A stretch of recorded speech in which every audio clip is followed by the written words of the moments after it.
नमस्कार, सूत्र समाचार में आपका स्वागत है। मैं आपके साथ अंकित। रीवा सेलिब्रेशन होटल में कांग्रेस नेता राजेंद्र शर्मा ने प्रेस वार्ता में चर्चा करते हुए भाजपा सरकार के द्वारा निकाली जा रही विकास यात्रा को निकास यात्रा बताया। भाजपा सरकार पर निशाना साधते हुए कहा, यह सरकार घोटालेबाजों की है, जनता सब देख रही है, 2023 में सब पता चल जाएगा। भाजपा सरकार को अपने 18 सालों का हिसाब जनता को देना चाहिए। हमारे पूर्व मुख्यमंत्री कमलनाथ 15 महीने का हिसाब जनता को दे रहे हैं। वहीं जिला संगठन प्रभारी प्रताप भानु शर्मा ने भी शिवराज सरकार पर निशाना साधा। रीवा महापौर अजय मिश्रा बाबा ने सरकारी मशीनरी का दुरुपयोग करने का आरोप लगाया।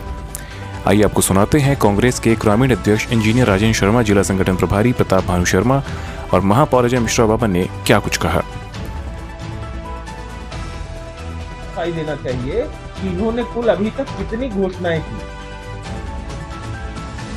और उन घोषणाओं में कितनी पूरी हुई और कितनी नहीं पूरी। मध्य प्रदेश में जब कोई बच्चा पैदा होता है तो जैसे ही वो पैदा होता है वहां से घोटाले भारतीय जनता पार्टी के शुरू होते हैं। कैसे शुरू हो जाते हैं? सबसे पहले आयुष्मान घोटाला, उसके बाद आप आगे बढ़िए तो पोषण आहार का घोटाला।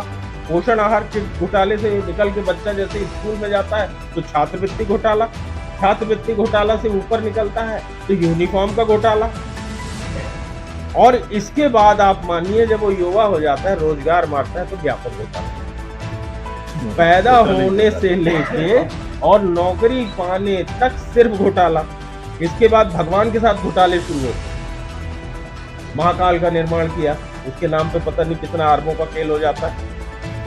आगे काम करिए जो जनता के हित के हैं तो बिजली का घोटाला, पेंशन घोटाला, जन जन के साथ घोटाला, स्वास्थ्य का घोटाला, टेंडर घोटाला, पोषण आहार घोटाला, खाद बीज यूरिया घोटाला, हर चीज में घोटाला घोटाला। ये तो घोटाला की सरकार है।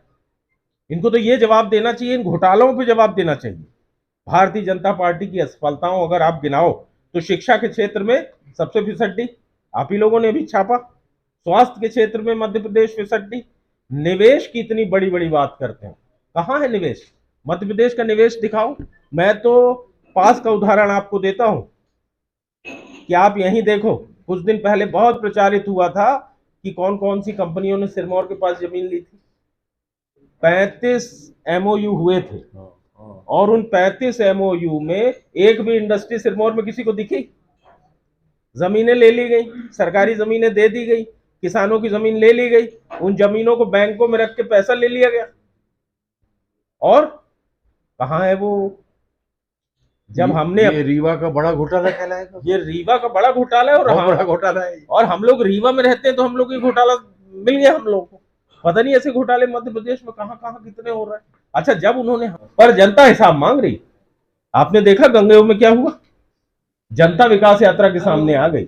अभी हम लोग कल गुड़ में गए थे, वहां लोगों ने बताया कि गांवों में वो लोग आ गए, गांव गांव में विकास यात्रा का विरोध हो रहा है। जनता इस विकास यात्रा के खिलाफ खड़ी हो गई और मैं आप लोगों को साथियों बताना चाहता हूं कि ये विकास यात्रा जो है प्रदेश में भारतीय जनता पार्टी की निकास यात्रा बने। अधिकार नहीं है बात करने का, जिसकी 165 से घटकर 107 सीटों पर आ गई थी। मध्य प्रदेश की जनता का जनादेश नहीं मिला था और पीछे के दरवाजे से सौदेबाजी करके, पैसे से, सत्ता के लालच से, पद देकर, क्या क्या बातें उसके पीछे हुई होंगी।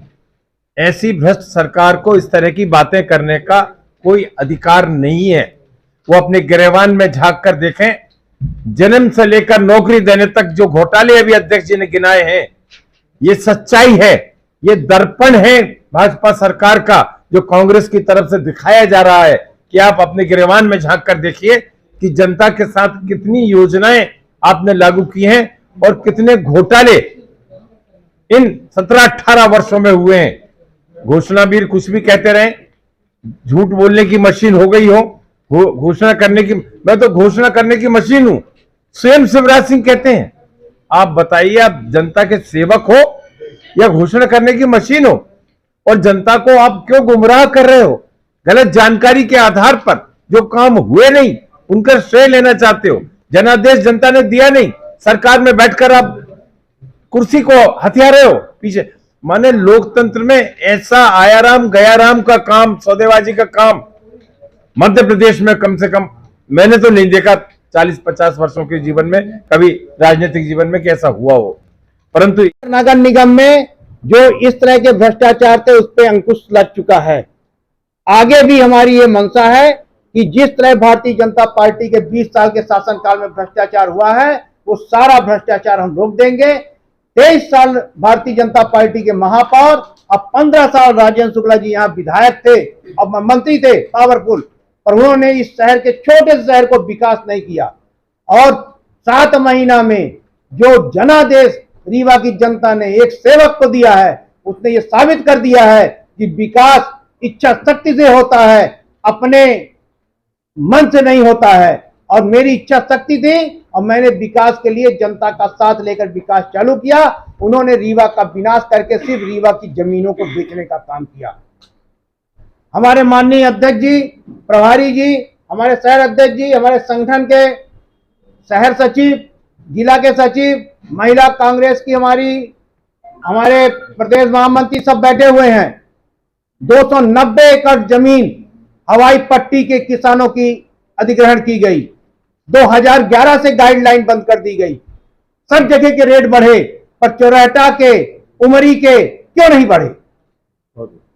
या आप क्वेश्चन पूछिए रीवा के विधायक से, क्यों नहीं बढ़े? 11 लाख रुपए एकड़ डुमरी और 20 लाख रुपए एकड़ चौराटा की जमीन, जो 2 करोड़ रुपए एकड़ की जमीन है, उसे औने पौने दाम में किसानों की जमीनों को ले लिया जा रहा है और एक प्राइवेट कंपनी को लीज में दिया है। मैं आपको बताता हूं कि जिस तरह सारे रीवा के निर्माण कार्यों में भागीदारी चल रही है, उसी तरह भागीदारी उसमें भी होगी। सरकार 2023 में हमारी बनेगी और सारा खुलासा हम लोग करेंगे। आप लोगों ने हम लोगों के बीच में जो समय दिया उसके लिए बहुत बहुत